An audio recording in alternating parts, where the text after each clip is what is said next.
topik yang dikasih panitia ini susah betul. Jadi saya akan coba sampaikan khususnya atau saya arahkan kepada apa yang bisa dikerjakan atau apa peran kaum muda dalam hal ini. Ya. Soal aspek mistik Pancasila, ya. Tapi sebelum itu kita bicara dulu. Saya ingin melanjutkan apa yang disampaikan oleh Romo Magnis tadi tentang perlunya peran negara dalam soal merawat keberagamaan yang tadi di awal juga sudah diuraikan oleh Pak Naufal. Ya. Karena tanpa adanya peran negara, ya, negara ini kan dikasih wewenang oleh rakyat untuk ngatur, gitu ya. Dia mengumpulkan uang dari berbagai macam sumber-sumber pendapatannya. Nah, uang itu harus dipakai, wewenang yang diberikan oleh negara itu untuk nanti memaksa orang-orang yang nggak mau main berdasar aturan main yang disepakati. Saya kasih contoh ya, karena kita umat Islam, kita bicara aja tentang sebagian saudara-saudara kita Muslim. Ya. Saudara-saudara kita yang Muslim itu memang nggak mau main dengan aturan main yang disepakati. Ya. Tidak mau main dengan aturan hukum, tidak mau main dengan Pancasila, tidak mau mengikuti aturan main Pancasila yang disebut sebagai dasar negara. Ya. Sebagian di antara mereka itu dengan terang-terangan mengatakan bahwa nasionalisme itu nggak ada dasarnya. Jadi satu-satunya alat pengikat di antara manusia itu agama. Ya. Sudah gitu, mending kalau mereka toleransi sama agama lain, nggak agamanya harus Islam. Mending kalau berhenti di agamanya harus Islam, Islamnya itu harus cara mereka. Ya. Nah ini orang begini ini, dan mereka begitu yakin bahwa mereka itu benar dengan kutip ayat Al-Quran dan hadis, nggak ada jalan lain kecuali dipaksa ikut, bukan dipaksa ditindas, dibunuhi. Kita nggak setuju dengan cara-cara penindasan, tapi dipaksa harus ikut aturan main. Ya. Mereka ini memang nggak mau ikut aturan main. Pokoknya agama yang diterima Tuhan itu cuma Islam, ditafsirkan dengan cara mereka, ikut atau kalau nggak ikut ya dipenjara atau dibunuh atau apa. Itu yang terjadi. Dan di Indonesia ini benih ISIS itu besar sekali menurut saya.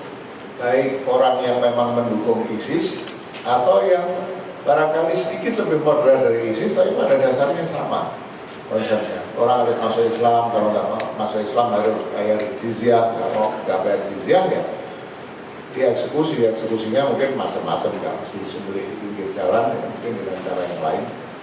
Nah, tapi memang ada orang-orang yang cara berpikirnya seperti itu. Ya. Saya nggak tahu, saya bukan ahli komunisme, tapi kalau kita lihat sebagian ini kan komunisme itu kan, ini kan semua ideologinya ini ideologi fasis gitu ya, fasis. Jadi percaya pada satu kebenaran, keunggulan, dan harus memaksakan itu kepada semua manusia. Dulu nazisme itu, ya. Ada yang mengatakan komunisme begitu, karena komunisme itu kan ini apa yang oleh Karl Popper disebut sebagai historisisme, ya. Itu ada nazisme, ada marxisme. Kalau Karl Popper dulu mengatakan filsafat model Platonisme itu juga sama, historisisme, karena sangat otoriter, percaya pada philosopher king, ya. Meskipun artinya kalau philosopher king mestinya tidak fasis.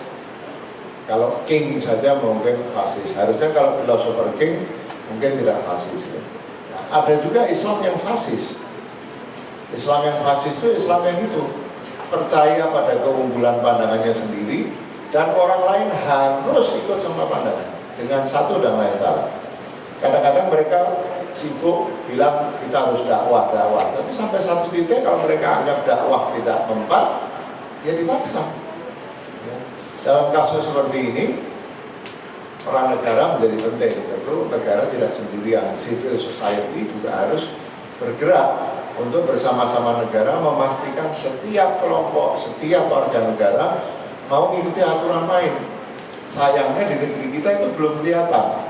Tadinya kita mengharap pada Jokowi, tapi kayaknya Jokowi ini kewalahan, ya, kewalahan ngurusi macam-macam, termasuk kewalahan ngurusi wapresnya sendiri, kewalahan ngurusi Megawati, kewalahan ngurusi PDI, kewalahan ngurusi koalisi merah putih, ya, kewalahan ngurusi prostitusi sekarang. Sehingga kapan sempat mikir urusan merawat keberagaman? Meskipun kalau secara retoris, ya, dalam pernyataan-pernyataan resmi dia tidak akan mentolerir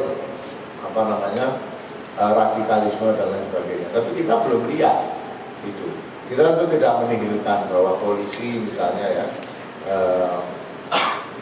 polisinya kayaknya bukan Budi Waseso, polisi lain. Itu juga berusaha sebetulnya untuk melakukan dengan segala keterbatasan yang mereka miliki upaya-upaya untuk merawat kebinekaan ini. Tapi upaya-upaya itu masih kurang. Kelompok-kelompok fasis ini menurut saya bergerak jauh lebih cepat dan canggih sistematis. Mereka mengerahkan cyber troops, tentara-tentara cyber untuk main di sosial media dan lain sebagainya. Nah, ini memang harus ada gerakan ke arah situ.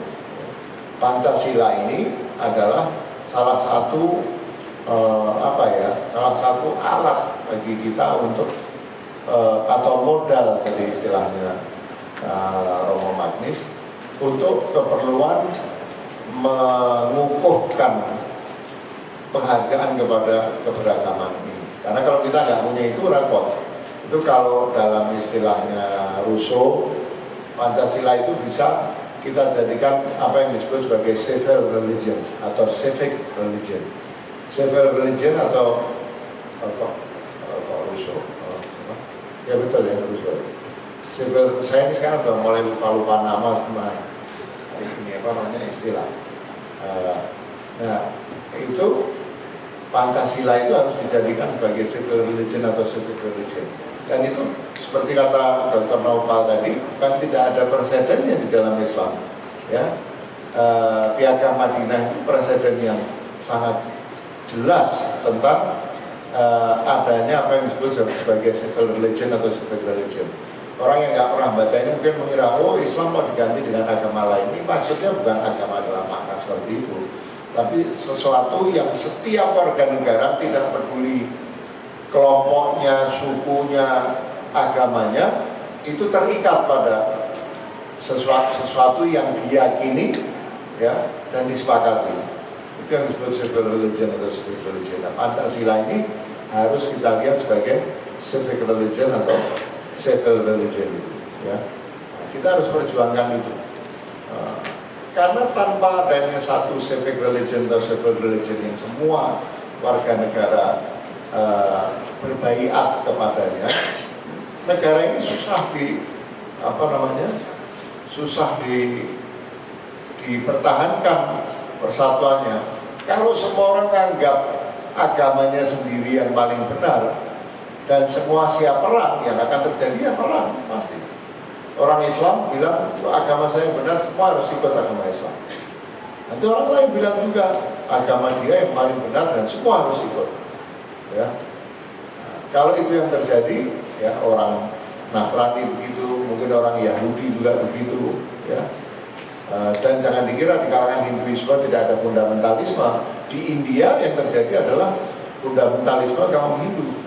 Fundamentalisme ini ada di mana-mana. Di Rohingya ada juga fundamentalisme orang Buddha. Kalau misalnya di Indonesia ini 250 juta orang, kebetulan 50 jutanya Muslim, 50 juta Nasrani, 50 juta Hindu, 50 juta Buddha, 50 juta Konghucu misalnya, ya semua menganggap agamanya sendiri paling benar dan orang lain harus ikut, apa yang akan terjadi? Perang. Nggak ada jalan lain. Sekarang orang Nasrani ya nggak akan melawan orang Islam, jumlahnya cuma berapa? Ya orang Hindu apalagi. Ya. Tapi kalau itu yang terjadi, ya negeri ini pasti akan dicapik-capik. Nggak ada jalan lain, harus ada apa yang disebut sebagai civil religion atau civic religion, di mana semua warga negara nggak peduli agamanya apapun, itu berbaiat kepada itu, berbaiat untuk taat kepada itu. Nah, yang paling layak dicalonkan sebagai civil religion atau civic religion Indonesia ini ya Pancasila. Dan Pancasila ini menurut saya rumusan yang luar biasa, ya. Saya meskipun saya nggak ahli Pancasila, nggak ahli sejarah Pancasila, ya, tapi baca sejarah Pancasila, perumusan Pancasila, saya percaya bahwa Pancasila ini meskipun ada sejarah sekian tahun perumusannya, itu seperti saya lupa siapa yang mengatakan, tidak Bung Karno saya kira yang mengatakan bahwa Pancasila itu bukan sekedar merupakan perumusan dari hasil kerja BPUPKI atau PPKI atau apa, tapi itu kata Bung Karno, nanti dicek ya, mudah-mudahan saya nggak keliru mengutip Bung Karno, bahwa itu digali dari jiwa bangsa, digali dari jiwa bangsa. Artinya apa? Kalau itu betul, maka memang Pancasila ini paling cocok untuk dijadikan civil religion. Apa betul ada itu yang disebut sebagai jiwa bangsa? Saya percaya ada yang disebut sebagai jiwa bangsa. Ya. Inilah repotnya kalau kita bicara sama orang-orang Muslim, saudara-saudara kita Muslim yang maaf ya, wawasannya sangat terbatas. Itu mereka tidak punya wawasan tentang Nusantara, jiwa bangsa, nggak ada. Kalaupun ada itu animisme, dinamisme, itu takhayul. Ya. Kalaupun ada yang ada itu agama Hindu. Agama Hindu itu salah. Apalagi kalau kita kembali kepada agama Indonesia, ada Kapitayan, Kejawen, Sunda Wiwitan, itu jelas masa jahiliyahnya Indonesia. Ya, karena itu mereka nggak percaya ada jiwa bangsa ini. Nggak ada jiwa bangsa, yang ada Indonesia itu jahiliyah sampai Islam masuk, kira-kira gitu. Karena itu wawasan kesejarahan dan lain sebagainya itu nggak kepikir di kepala mereka. Pemerintahnya takut. Iya sudah jelas. Jadi jahiliyah selama pemerintahnya belum orang Islam ternyata orang Islam dari kelompoknya mereka. Mereka itu kalau ngomong Islam itu tidak memaksudkan Islam sebagai agama yang kita kenal, enggak. Islam sebagaimana mereka yakini, itu yang dimaksud sebagai Islam. Nah, selama penguasanya bukan Muslim dan Muslimnya harus dari kelompok mereka, ya. Dan jadi Islam Nusantara itu jahiliyah terus sampai Islam masuk. Sekarang pun masih banyak jahiliyah karena dakwahnya belum sepenuhnya selesai. Nah, nanti Indonesia itu baru jadi negaranya manusia itu setelah semua orang masuk Islam, dan Islamnya cara mereka, pimpinannya dari kalangan mereka. Nggak kebayang itu omongannya Bung Karno bahwa Pancasila itu digali dari jiwa bangsa. Atau kalau mereka bilang iya betul jiwa bangsa jahiliyah, itu mereka ngomong, ya. Nah, padahal kalau kita pelajari sejarah Indonesia itu, mau ada agama asli, mau ada agama Buddha, mau ada agama Hindu, kemudian masuklah agama Islam, kemudian masuklah agama Nasrani, ya. Itu semua agama itu menurut saya dibangun di atas landasan kemanusiaan, ya. Landasan kemanusiaan itu manusia dari mana saja punya ciri yang sama. Manusia Amerika, Eropa, Cina, India, Arab, Persia, Nusantara, itu yang namanya manusia itu punya kesamaan. Ya, kesamaan apa? Ada fitrahnya Allah SWT di dalamnya. Gak peduli bandit, kafir, Eropa, Amerika, India, Arab, Persia, Cina, Nusantara, itu sama. Ada fundament kemanusiaan. Ya. Jadi sama saja ada fundament kemanusiaan, itu satu. Dan fundament kemanusiaan ini sebetulnya juga melahirkan apa ya?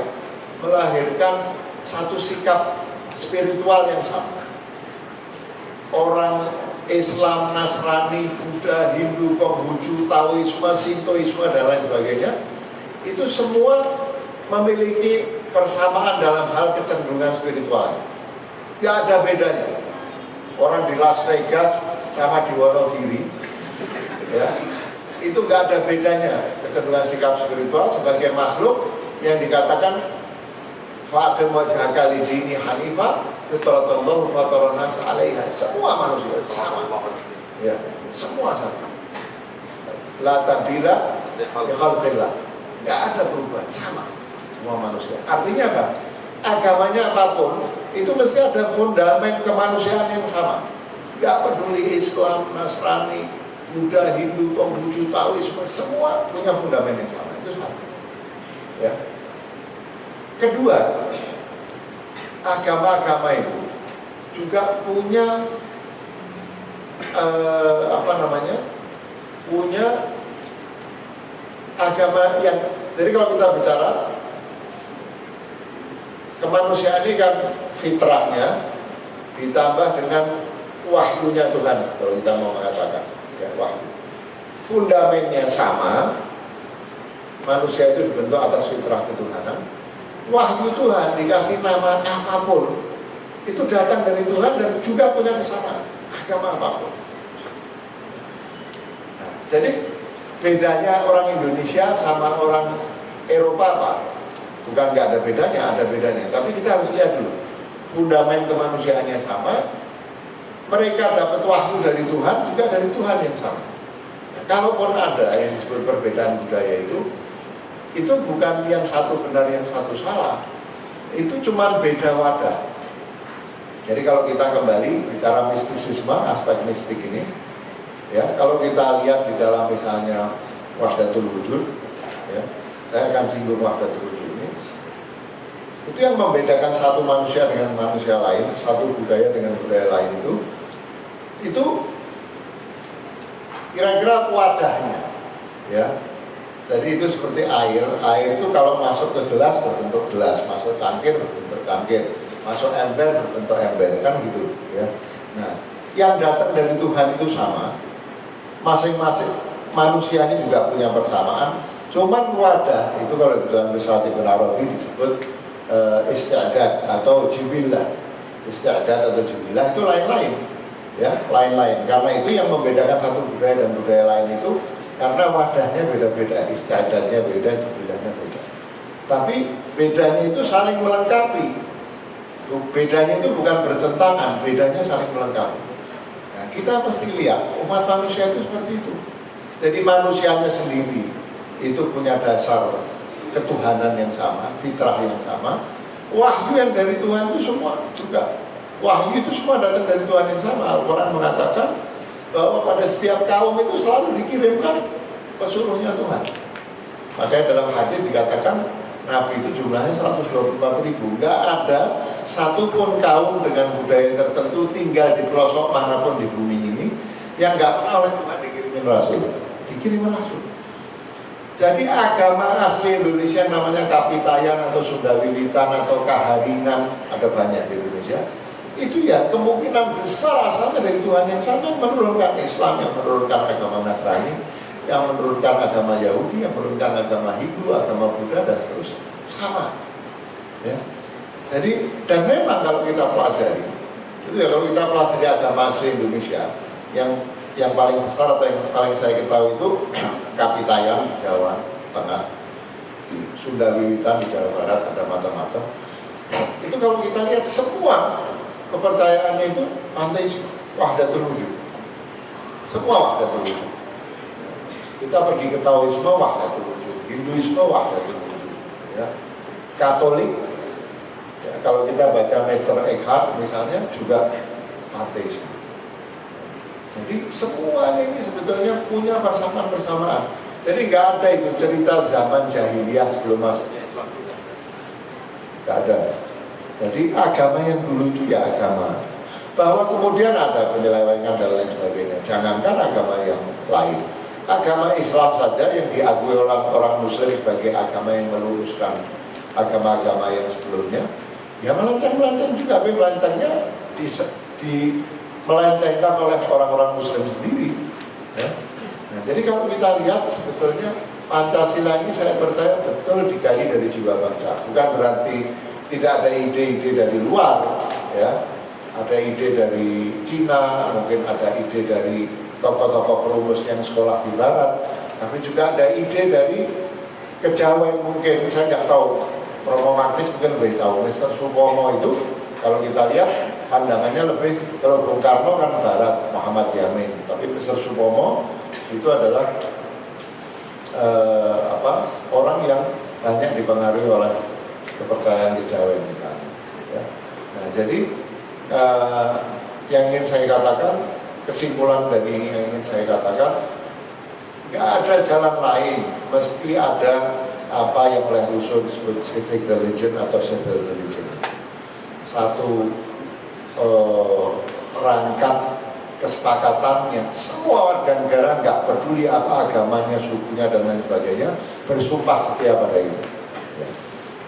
Nah, menurut saya Pancasila itu adalah kandidat yang paling bagus karena itu tadi, saya yakin Pancasila ini di satu sisi sesuai dengan jiwa bangsa Indonesia, tapi pada saat yang sama juga diwarnai oleh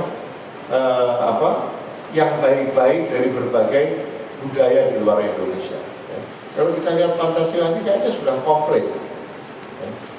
Dan kalau dibilang ketuhanan yang Maha Esa, itu bagi saya itu bahkan tidak hanya mencakup agama-agama monoteis. Ya. Kalau kita lihat perumus Pancasila itu yang betul-betul religius itu sedikit, tapi kalau kita mau sebut cuma 4, Bung Karno, Muhammad Yamin, Supomo, yang satu siapa ya? Yang satu 4 versi itu saya lupa siapa. Itu hampir-hampir nggak ada yang dari kalangan santri, nggak ada yang dari kalangan santri. Jadi ketika disebut ketuhanan yang Maha Esa, saya percaya bahwa itu mencakup semua agama, termasuk agama asli Indonesia. Karena itu apa yang dilakukan Menteri Agama sekarang untuk memberikan perlindungan kepada agama-agama di luar dari yang resmi itu, menurut saya itu mengembalikan keadilan kepada orang Indonesia. Jadi mengakui hanya sebagian agama saja yang sah itu sesuatu yang menurut saya tidak bisa dibenarkan. Ya. Saya nggak bilang nggak boleh dakwah ada aturannya, semuanya ada aturannya. Tapi apa yang dilakukan Pak Lukman Saifuddin ini, yang saya nggak tahu kapan jadinya, ya karena yang saya tahu katanya persiapannya juga belum cukup matang, itu adalah mengembalikan keadilan. Semua agama harus diakui. Saya nggak tahu apakah dengan tetap mempertahankan nama agama resmi, tapi memberikan perlindungan kepada agama-agama yang lain, tapi itu harus diakui. Karena pada dasarnya saya percaya bahwa semua manusia itu punya fitrah yang sama, agama-agama apapun itu datang dari Tuhan yang sama. Bahkan saya melihat bahwa pada intinya itu adalah ketuhanan yang Maha Esa, tapi ketuhanan yang Maha Esa itu tidak terbatas pada monoteisme, tapi juga secara lebih luas mencakup apa yang oleh Mahdi Hairi Yazdi disebut sebagai monorealisme. Nah, 1 menit terakhir saya mau pakai peran muda itu apa? Peran muda itu mendobrak. Pemuda itu belum perlu punya uang banyak buat ngasih istrinya, kalau pemudi buat ngasih suaminya, ya, belum perlu bayar sekolah buat anaknya, ya, belum susah hidupnya. Jadi masih hormon adrenalinnya masih kuat, hormonnya masih. Nah, tapi pemuda mendobrak ini ada bahayanya. Kalau ilmunya kurang, sesuatu yang bagus dirubuhkan. Ya. Nah, jadi selain adrenalin, kekuatan, semangat, mesti punya ilmu. Ya. Belajar itu yang benar. Apalagi sudah masuk IKS, mau belajar filsafat, tapi malas baca buku. Ngerjakan tugas, copy and paste semua. Ya.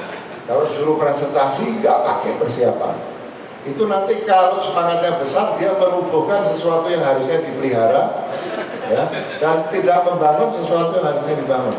Jadi semangat sudah punya, ilmu, dan jangan nunggu pinter tuh nunggu nanti. Muda sekarang ini sudah bisa pinter kalau mau belajar dengan serius. Kedua, anak muda itu hormonnya juga masih. Di situ kekuatannya, di situ kelemahannya. Kalau hormon ini kira-kira berjalan beriringan sama nafsu. Kalau nggak dikontrol dengan akhlak yang baik, ya nanti justru menggerogoti sendi-sendi yang bagus. Jadi supaya pemuda ini bisa berperan, ya, itu caranya bekali diri dengan ilmu yang seluas-luasnya, sedalam-dalamnya, bekali diri dengan moralitas, dengan akhlak yang setinggi-tingginya. Nanti pemuda yang bisa mencapai apa yang nggak bisa dicapai oleh orang-orang tua seperti saya yang lagi bicara sekarang. Terima kasih. Assalamualaikum warahmatullahi wabarakatuh.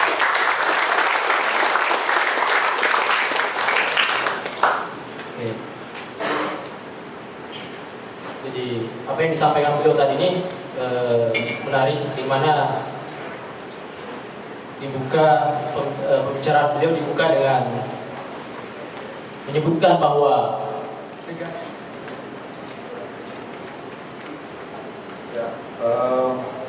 berdasarkan catatan saya, pertanyaannya susah-susah.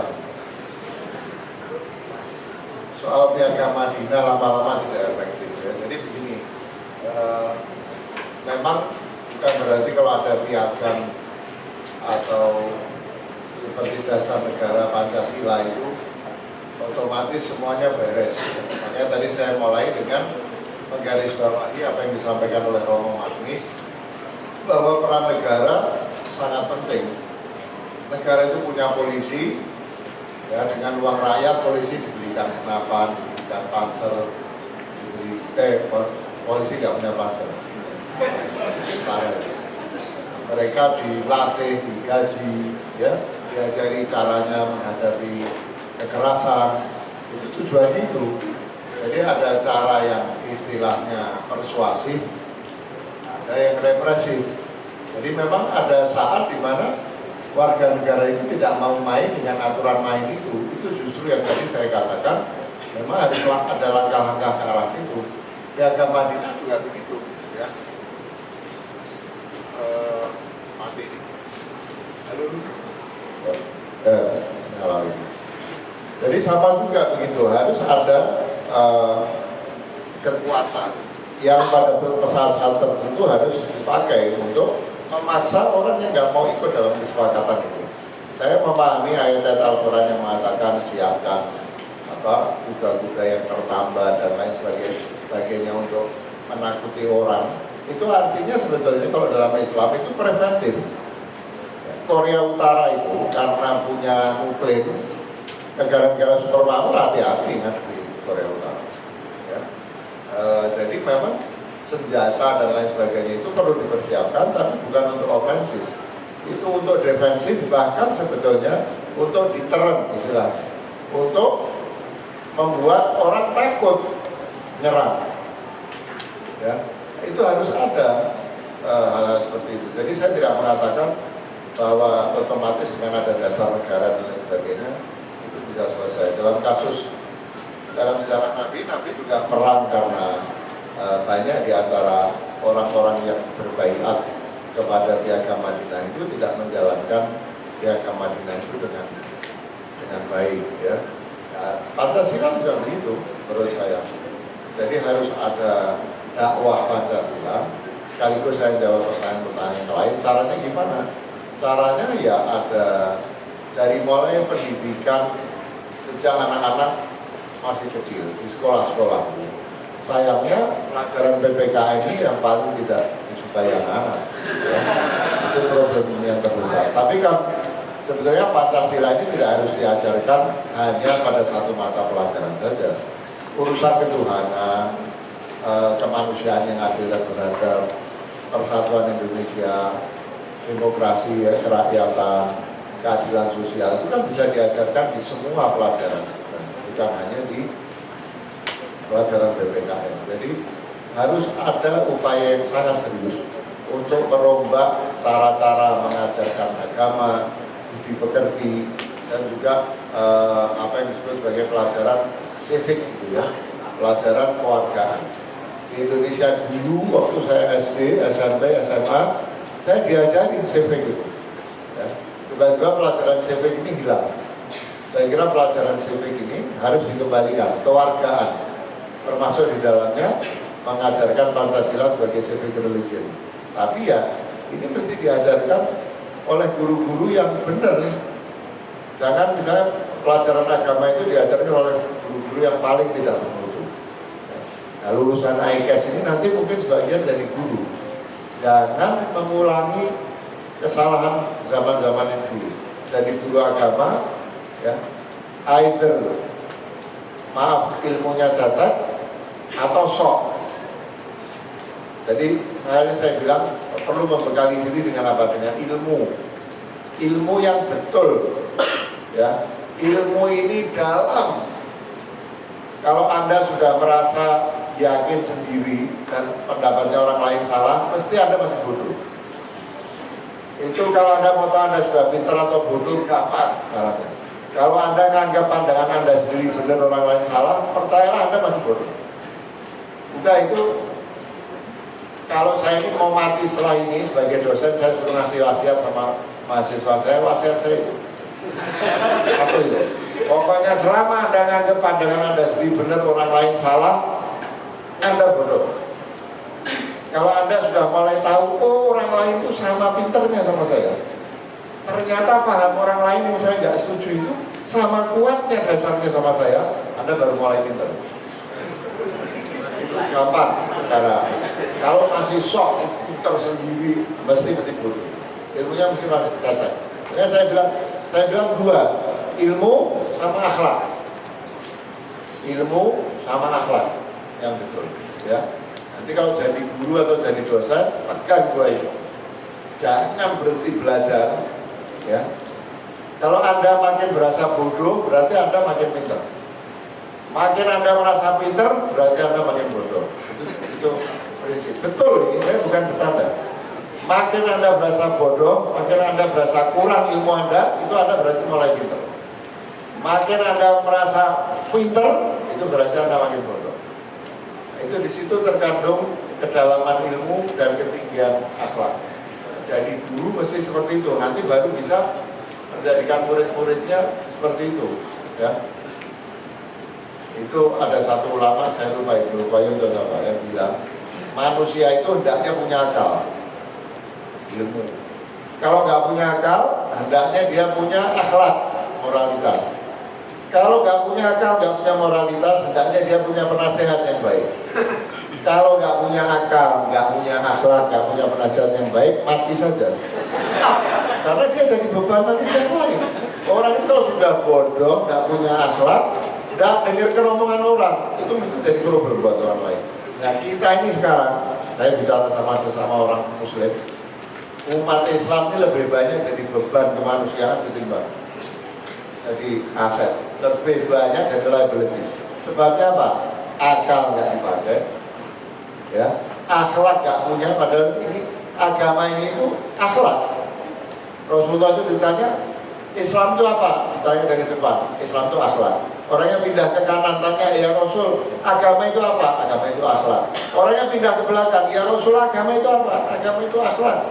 Pindah ke sebelah kiri, ya Rasul, agama itu apa? Kata Rasulullah apa? Enggak dengar kamu.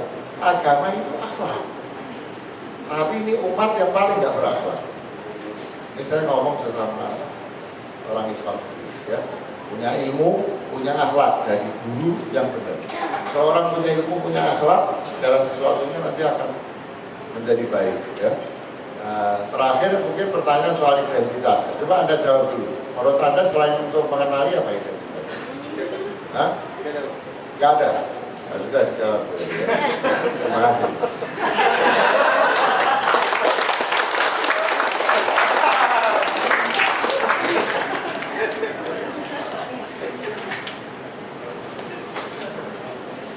Selanjutnya saya persilakan kepada Bapak Dr. Nopal untuk menjawab pertanyaan.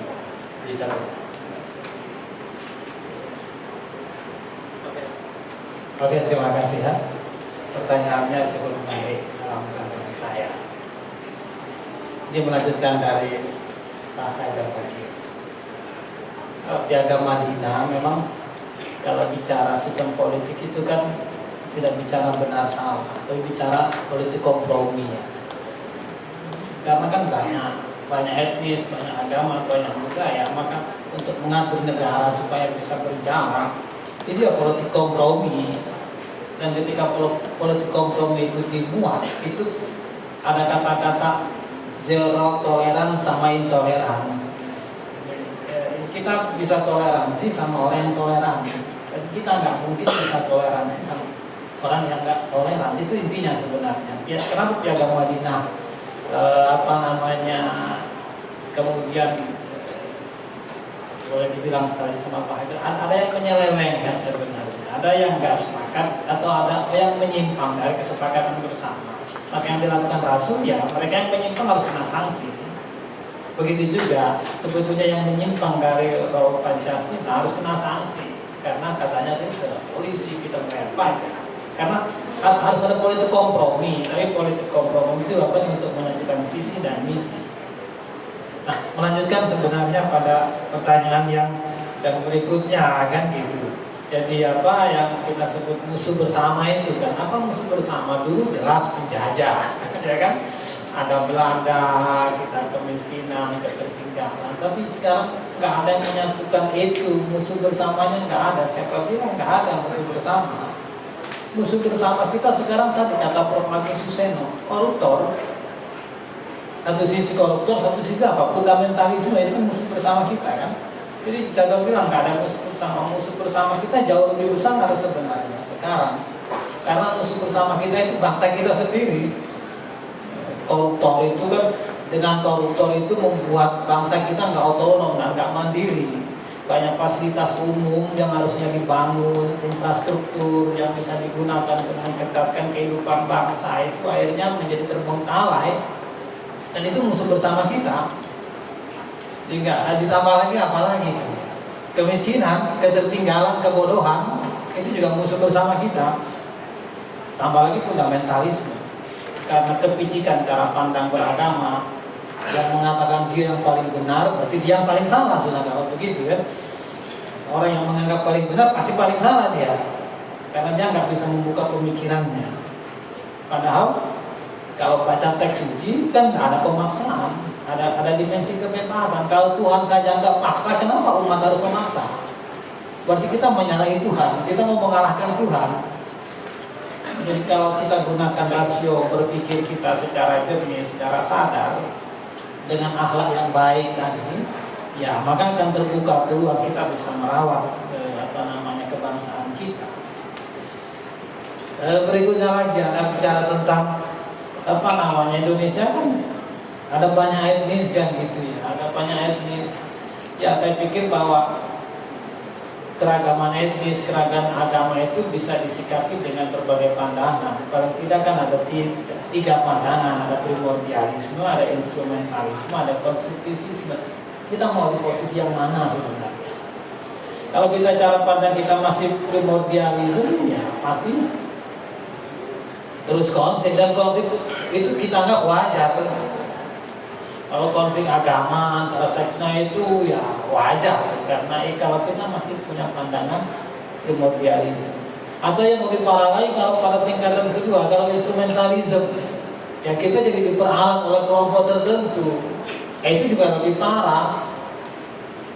Nah, yang ideal sebenarnya yang mau kita bangun konstruktivisme. Yang namanya keragaman itu kodrat. Kodrat itu hukum alam. Kita nggak bisa ubah. Oh, kenapa orang Jawa ya? Karena lahir dari bapak ibunya Jawa kan gitu. Sudah, dan itu kodrat yang kita bisa terima itu sebagai sebuah given. Ya, yang kita harus itu jadi berkah, keragaman itu berkah, dan kita bangun dari konsep keberagaman itu untuk membangun pesan-pesan universalnya.